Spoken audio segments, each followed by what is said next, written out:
Scientists at this laboratory in San Francisco are looking for a cure to an often fatal disease. Originally, they were solely focused on defeating cancer, but then they found the molecule they were targeting, CD29, was also relevant to Ebola.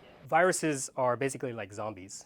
They can't replicate without a host. Dr. Sean Carbonell says he's always been fascinated by rare or orphan diseases. There's a point at which the virus fuses with the human cell membrane, and that's precisely where CD29 plays a role.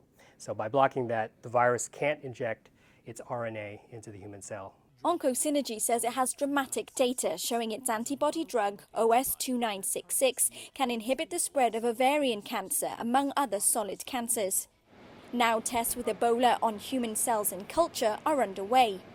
The team uses a surrogate virus attached to a glycoprotein from Ebola that behaves similarly to the native Ebola virus but isn't dangerous. It tells me there is something going on between our antibody and the glycoprotein. We are definitely on the right track here. We're heading in the right direction.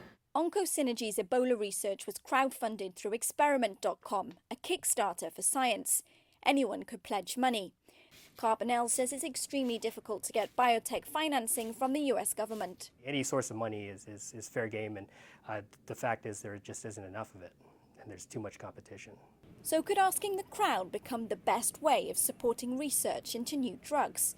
Dr. James Robinson, an expert in the economics of medical care, thinks the fear factor can be beneficial. Crowdfunding is a very intriguing possibility. You don't have to write grants for the government, and you don't have to get the pharmaceutical companies to make profits and channel that in. You can go for it right away. It works if there's a topic that people care about. Ebola, people care about.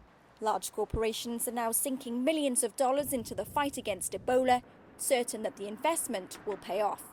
Carbonell says OncoSynergy's cancer research has given the company a head start over other firms racing to find a cure for Ebola. They could have thousands of units of their drug therapy ready within weeks and be in Africa within a month. Rebecca Bowring, San Francisco.